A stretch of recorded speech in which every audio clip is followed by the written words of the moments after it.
তোমার হিন্দু মেয়ে পছন্দ হয়েছে, ঠিক আছে। তোমার ইয়াহুদি পছন্দ হয়েছে, হ্যাঁ ঠিক আছে। এখানে অন্য কি?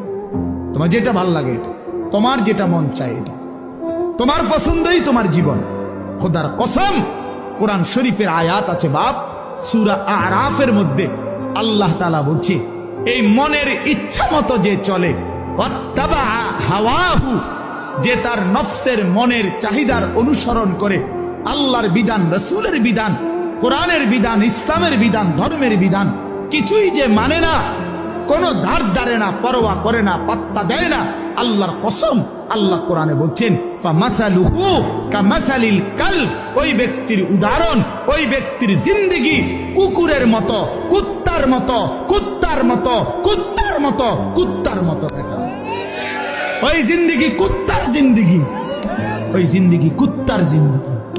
আমি বললাম কোরআনের আয়াত এটা।